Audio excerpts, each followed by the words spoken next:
ሰንሰለቱ ከየት እንደሚጀምር ለማሳየት ሙከራ ያደረግንበት ነው ውይይታችን እስካሁን ያለው። አሁን ደግሞ ወደ አርሲ ልመልስ ጀዋር።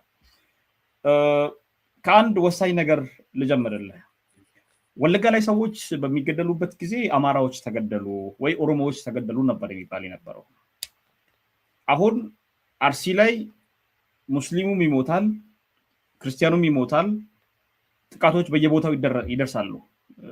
ይህንን ከዚህ ቀደም እዛ አካባቢ ላይ የኦሮሞ ነጻነት ሰራዊት አዛዥ የሆነውን ኮማንደር ኢንተርቪው አድርጌ ከ2 ወር በፊት ያለውን ነገር በደንብ በዝርዝር አጋርቶልኛል።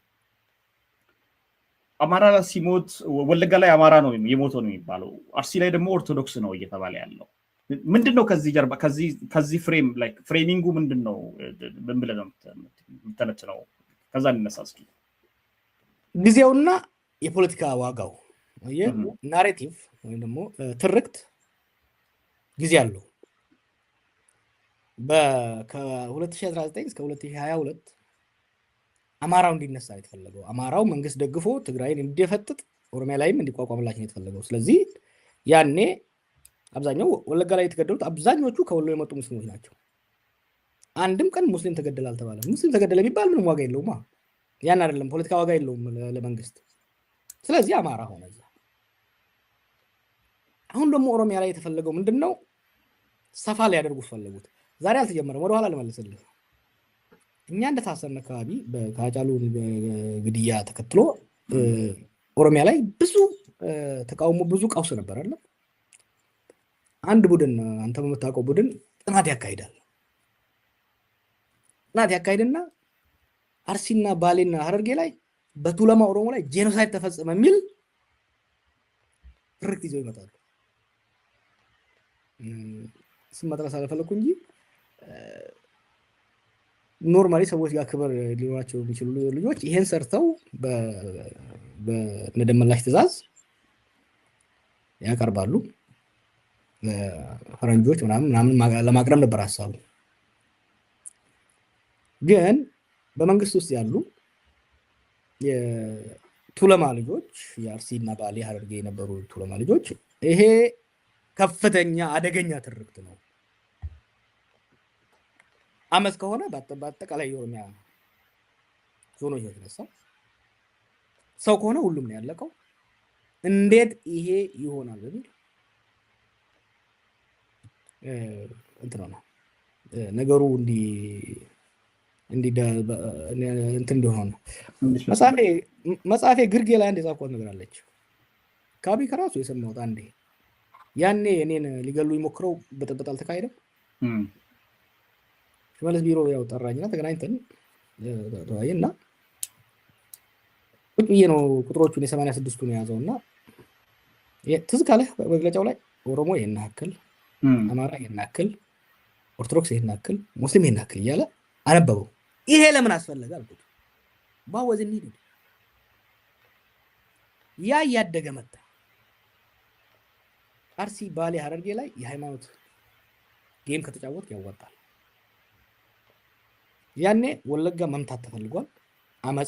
አማጺው ኃይል የነበረው የመንግስት ተቋሞ የተባለው እሱ ያንን ለመምታት ስለተፈለገ ብሔር ጠቃሚ ሆነ። ያኔ አማራው ሞቢላይዝ ማድረግ ይፈልግ ነበር። አሁን ግን የሃይማኖት ጉዳይ ነው። ይኸውልህ ወለጋ ያለው ኦኤልኤም መሮ ነው የሚመጣው። ክርስቲያንም ሙስሊምም ድብልቅ ነው። አርሲም ላይ ያለው ኦኤልኤም ነው። ክርስቲያንም ሙስሊምም ድብልቅ ነው። ሴኩላር ናቸው። አብረው መቀጠል አይችሉም። የሃይማኖት አጀንዳ ቢኖራቸው ኦኤል ሄዶ አንድ ነገር በሃይማኖት ቢያደርግ 2 ቀን ሳያዝ ፍርክስክሳቸው ነው የሚወጣው። ይሄንን ጥሩ ለመሆን ለሰው ለማዘን ሳይሆን ለራሳቸው ህልውናም ሲባል ሊያደርጉት አይችሉም። ኢማጂን ፋኖ ወሎ ላይ የሃይማኖት ፖለቲካ ቢጀምር ኢማጂን ቤጋው ተሽሎ ቤጋው ሊወጣ አማጺ እኮ ሊኖር የሚችለው አማጺ እንዳሳ ነው። ህዝቡ ውቅያኖሱ ነው። ያን ውቅያኖሱ ካልተጠረቀቀው ሊቆይ አይችልም። እኔ ኦኤልኤምና ዲፌንድ ለማድረግ አይደለም፣ ብዙ የሚያደርጓቸው ስቱፒድ ነገሮች አሉ፣ ምንም ጥያቄ የለውም።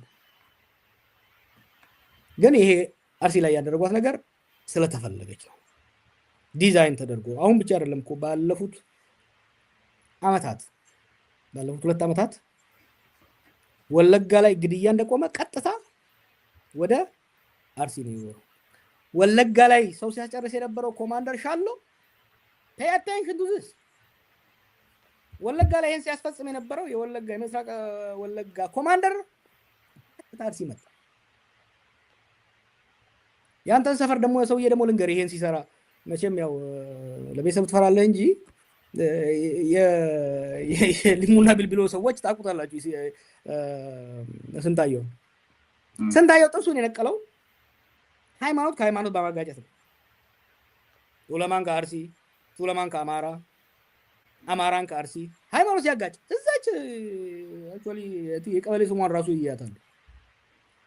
ይሄ ሰውዬ ታውቃለህ፣ ግንቢቴ፣ መራሮ፣ ስልጣና የሚባሉ I went that far to investigate። ምን ብሎ ያስወራል መሰለህ? ለምሳሌ ስንታየው ተራ አስተዳዳሪ አይደለም። ስንታየው እነ ጌታቸው አሰፋ ያሰለጠኑት ነባር የደህንነት ሰው ነው። ተራ ካቢኔ ሆኖ የዞን ሰዎችን ያዝ ነበር በኢህአዴግ ጊዜ።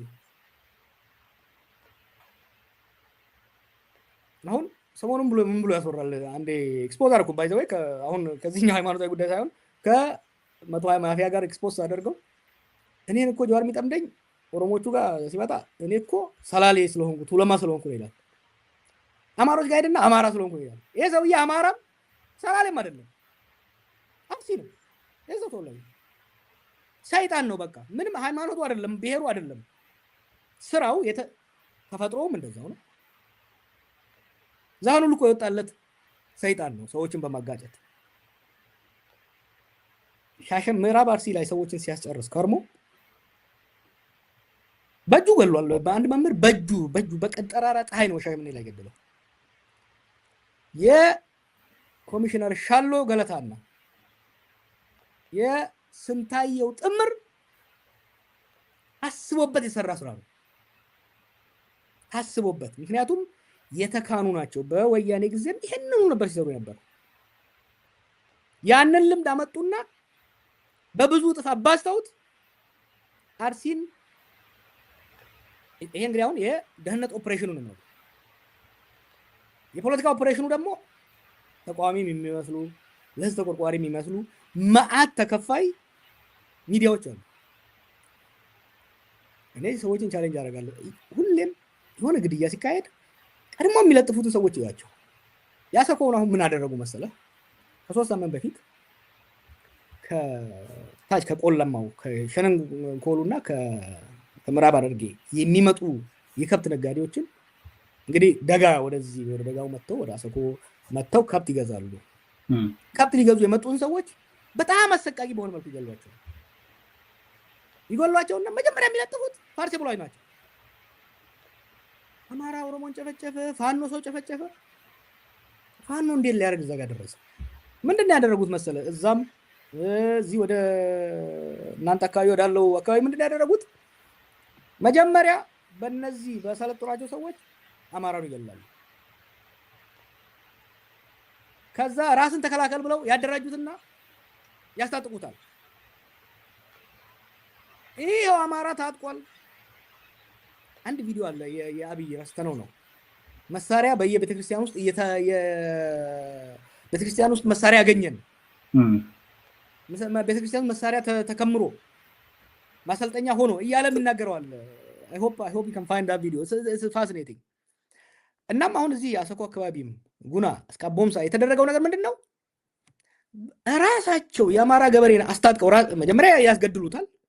ከተገደለ በኋላ ያስታጥቁታል። ከታጠቀ በኋላ ኦሮሞ ጋር ሄዱና አማራ ሂደት አማራ ታጥቋል አታዩም እንዴ? ራሱ እኮ ነው ያስታጥቀው። ይሄን የታጠቀውን ኃይል ደግሞ የሚመሩት ይዘው የሚሄዱት ከመከላከያ የወጡ ሰዎች ናቸው።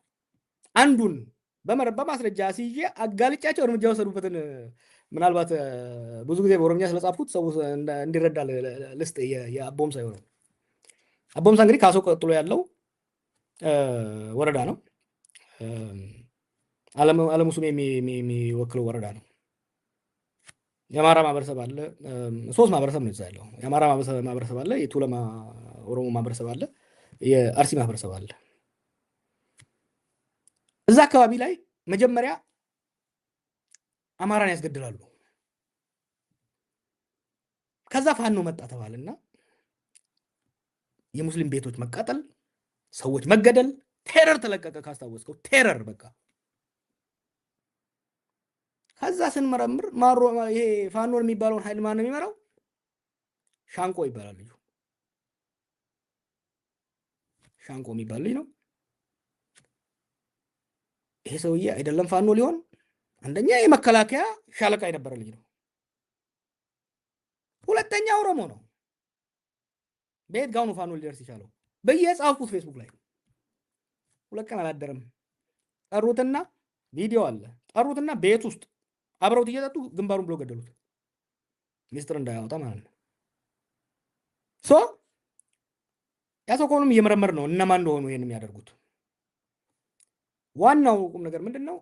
ልክ ወለጋ ላይ እንደተሳካላቸው አርሲም ላይ የመንግስት ስኳድ ተቋቁሞ ይሄን ስራ እየሰራ እንደሆነ ምንም ጥርጥር የለውም። ጥሩ እንግዲህ ከዚህ ጋር በተገናኘ ላይክ ትልቁ ታርጌታችንም በጣም ብዙ ነገሮችን ስናነሳ ነበር የነበረው። እስካሁንም የመጣንበት ጉዳይ እሱ ነው።